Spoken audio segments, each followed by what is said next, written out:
میں بات کرنا چاہ رہی تھی اس بارے میں کہ رمضان کی نشریات کے ہی دنوں میں میں نے یہ سوال اٹھایا تھا آپ تمام لوگوں سے کہ ہم جو رمضان میں جس طرح کی ہماری پریکٹس ہوتی ہے، جو ہماری کوشش ہوتی ہے، وہ ہم بقیہ 11 مہینوں میں کیوں نہیں اس کو کنٹینیو کرتے؟ تو اس پہ مفتی ابراہیم صاحب نے جواب دیا تھا کہ ہم باقی سال اور عید کے دن تو روزہ نہیں رکھ سکتے نا، تو اس لیے پھر وہ کنٹینیوٹی ٹوٹتی ہے۔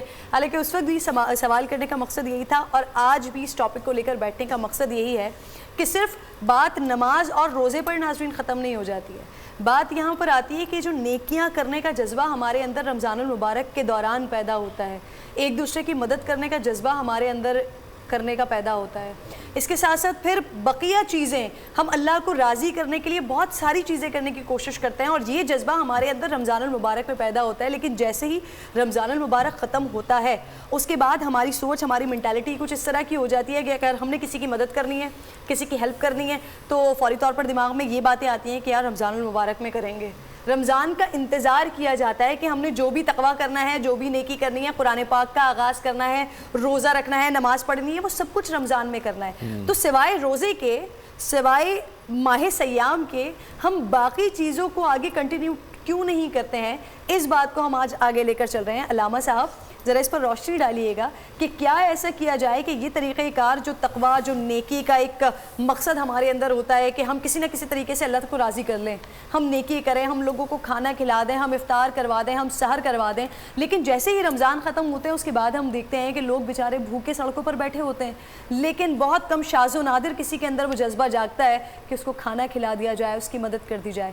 تو ہم اس چیز کو آگے کنٹینیو کیسے رکھ سکتے ہیں کہ اگلے 11 مہینے کے بعد جب پھر 12واں مہینہ آئے اور رمضان کا پہلا روزہ آئے تو ہمیں دقت کا سامنا نہ ہو کہ ہمیں نماز پڑھنے کے لیے اٹھنا ہے یا اللہ سحری کے لیے اٹھنا ہے، اور پھر افطار میں شروع کے 5-6 دن روزہ لگنا شروع ہو گیا ہے؟ اس پہ روشنی ڈالیے گا۔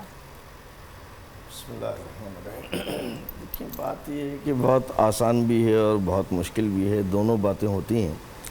آسان یہ ہے کہ اگر آپ نے اپنے قلب میں ایک احساسات پیدا کر لیے ہیں، اگر آپ کا قلب زندہ ہو گیا ہے، اگر آپ نے اپنی روح کو زندہ کر لیا ہے، تو جو زندہ ہوتی ہے وہ پھر مرا نہیں کرتی چیز، اور جو زندہ ہی نہیں ہوئی وہ ایک بس رسم و رواج کے طور پر لیا گیا، تو وہ اس میں اس کی صورتحال یہی ہوتی ہے جو آپ نے بیان فرمایا۔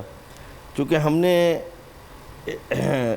مذہب کو بھی رسم و رواج کے سانچے میں ڈال دیا ہے۔ ایک رسم ہوتی ہے، رواج ہوتا ہے، ایک وہ تہذیب ہوتی ہے، عید آئی چلی گئی، رمضان آئے چلی گئی، بقرعید آئی چلی گئی، یہ آیا، وہ ایک روٹین میں چل رہا ہے انسان۔ اس روٹین کو چونکہ احساس بندگی نہیں پیدا کی، احساس ربوبیت نہیں آیا، روح کو تازہ نہیں کیا، وہ ایک سجدہ جسے تو گراں سمجھتا ہے 1000 سجدوں کو، تو یہ 1000 سجدے سے جو مبرہ کرے گا تو وہ ایک سجدہ کرے گا، لیکن وہ ایک سجدہ ہی نہیں ہوا۔ تو پہلے تو اس ایک سجدے کو ادا کرے کہ جو آپ کو مبرہ کرے باقی سجدوں سے۔ تو ایک سجدہ کرنے کی کوشش کر لیں، 100 سجدے خود ہو جائیں گے، پہلے ایک سجدے کی طرف آ جائے۔ تو ہم نے کیا وہ ایک سجدہ ادا کیا ہے؟ ہم ایک سجدے کی طرف آ جائے، کثرت اعمال کا کوئی فائدہ نہیں ہے جس کے پیچھے معرفت نہ ہو۔ عدم معرفت کی بنیاد کے اوپر وہ کثرت اعمال جو ہے وہ آپ کا اپنے آپ کو خوش کر لیجئے، آپ بہلا لیجئے اپنے آپ کو، میں نے یہ کر دیا، میں نے یہ کر دیا، اور اس کے پیچھے شیطان بھی آتا ہے۔ وہ زین اعمالہم والی مسئلہ ہے کہ تمہارے اعمال کو شیطان جو ہے وہ زینت بنا کر کے، اچھا بنا کے پیش کر دیتا ہے۔ تو تم یہ سمجھتے ہو کہ میں بہت اچھا ہوں، میں بہت نیک کام کر لیا، میں نے بہت ہی کچھ کر لیا، در حقیقت وہ شیطان تھا جو تم کو خوبصورت بنا کے پیش کر رہا تھا۔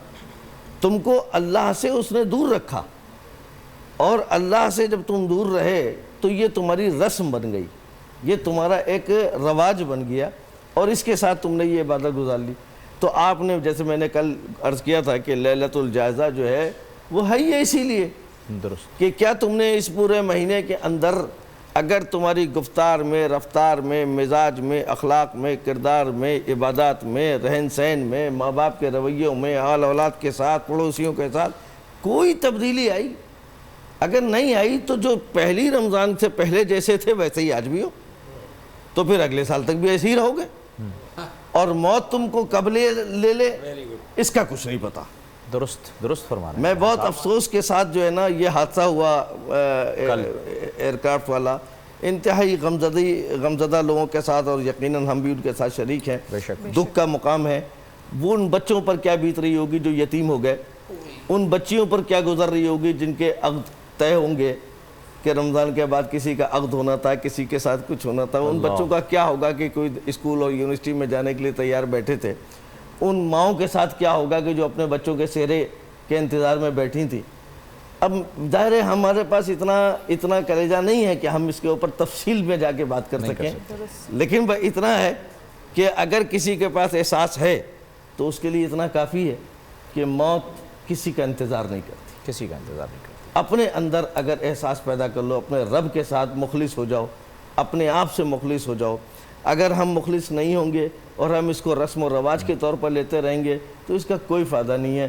عبادت بربنائے عادت کسی کام کی نہیں, عبادت بربنائے معرفت ہو, اور معرفت کے لیے ایک لمحہ آپ کے لیے کافی ہے. لیکن میں مثال دیتا ہوں آپ کو کہ کیا وجہ کہ وہ شخص کہ جس نے حسین ابن علی علیہ السلام کا قافلہ روکا, جس نے پانی بند کیا, جس کو آپ حر کہتے ہیں, وہ کل تک کا وہ حر تھا جو قاتلوں کے لشکر میں تھا, ظالموں کے لشکر میں تھا.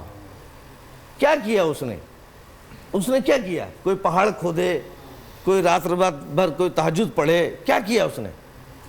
وہ کل کا دشمن و قاتل آج جو ہے وہ علیہ السلام ہو گیا, رضی اللہ ہو گیا. تو وہ ایک لمحہ تھا جس وقت حسین ابن علی نے اس سے کہا تھا نا کہ حر موت تو تیرا مقدر ہے. بے شک. امام موسیٰ کاظم علیہ السلام فرماتے ہیں کہ یہ دنیا کا پہلا شخص ہے جس کے اختیار میں موت دے دی گئی, چونکہ حسین نے کہہ دیا تھا کہ موت تو تیرا مقدر ہے, اب یہ تیری مرضی ہے کہ تو کون سی لینا چاہتا ہے. واہ واہ واہ واہ واہ, ادھر کی یا ادھر کی. بس یہ جو جملہ تھا نا, اس جملے نے حر کو پریشان کر دیا. اور وہ رات کی تاریکی ہے, شب عاشور ہے, وہ گھوڑے پر بیٹھا ہے, کبھی خیمے میں بیٹھا ہے, کبھی جو ہے نا وہ اپنی زوجہ کے ساتھ بات کر رہا ہے, کبھی بیٹے کے ساتھ بات کر رہا ہے, اور پریشان ہے. اور ہر شخص اس سے یہ بات کر رہا ہے کہ آخر تمہیں کیا ہو گیا. اور اس کے ذہن میں صرف ایک جملہ تھا کہ چونکہ یہ رسول کے نواسے نے یہ جملہ کہہ دیا کہ موت تو تیرا مقدر ہے, اب لینی کون سی ہے. واہ واہ واہ واہ, علامہ صاحب کیا خوبصورت بات آپ نے یہاں پر. یہ اس نے جو ہے نا موت کو سامنے رکھا, اور حسین جیسے صادق اور امین کے فرزند کا جملہ سامنے رکھا کہ یہ حسین اب یہ ٹلے گی نہیں, موت نہیں ٹل سکتی, لہذا اختیار اب آ گیا. یہ اس کی خوش نصیبی تھی کہ اس کو اختیار مل گیا, اتنی مہلت اور فرصت مل گئی کہ میں اپنا فیصلہ کر لوں. بس اس نے وہ گھوڑے پر بیٹھا ہوا اور اس نے جو ایک فیصلہ کیا کہ سچ تو یہ ہے, یہی تو وہ لوگ ہیں جن کے لیے اللہ نے کہا تھا یا ایھا الذین آمنوا اتقوا اللہ وکونوا مع الصادقین, اے صاحبان ایمان تقوی اختیار کرو اور سچوں کے ساتھ ہو جاؤ. تو حر یہ جانتا تھا کہ یہ سچے ہیں. درست. وہ تمام ظالم اور قاتل یہ جانتے تھے کہ یہ سچے ہیں, وہ دنیا ان پر حاوی تھی, لیکن وہ جانتے تھے کہ یہ سچے ہیں. یہی وہ ہیں جو موبائلہ میں گئے تھے, یہی وہ ہیں جن کے لیے اللہ نے کہا تھا اپنے بیٹوں کو لاؤ, یہی وہ سچے ہیں. تو ان کی صداقت اور سچائی پر تو ایمان رکھتے تھے, لہٰذا یہ فیصلہ اس نے کیا. تو میرا بھائی آج حر کی اطاعت کر لیں, حر کی طریقے سے موت کو سامنے رکھیں, سچوں کے پیغام کو سامنے رکھیں, اپنے اندر ایک فیصلہ کر لیں کہ موت تو برحق ہے, بے شک کسی بھی وقت تم کو موت لے لے گی. لہٰذا اپنے اندر ایک فیصلہ کر لو اپنے رب کے سامنے رکھتے ہوئے کہ وہ سمیع البصیر ہے, وہ علیم الحفیظ ہے, وہ ہمیں دیکھ بھی رہا ہے, ہمیں سن بھی رہا ہے, اور وہ ہمارے قلب کی گہرائی کو جانتا ہے. لہٰذا اپنے اندر ایک فیصلہ کر لیں, اے میرا معبود میں تیرا بندہ بننا چاہتا ہوں, تو مجھے اپنا بندہ بنا دے. پرنور سحر اور ذکر خدا, نبیوں کی مدح سرائی. پیغام سنا اے باد صبا, پرکیف صاحب آئی. پوشیدہ ہے ایمان کی راہ اللہ کی کتاب مقدس میں.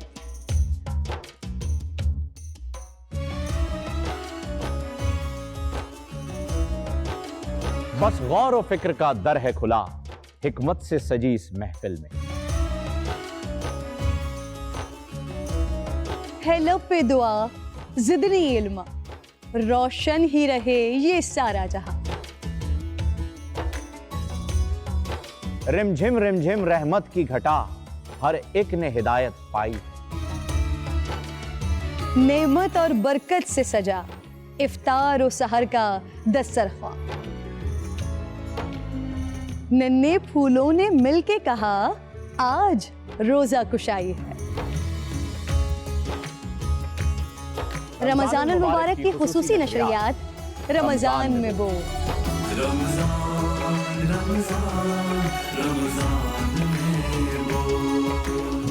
رمضان المبارک کی خصوصی نشریات رمضان میں بول، فہیم خان اور کرن ناز کے ساتھ روزانہ صبح 3 بجے سحر ٹرانسمیشن اور شام 5:30 بجے افطار ٹرانسمیشن، صرف بول انٹرٹینمنٹ پر.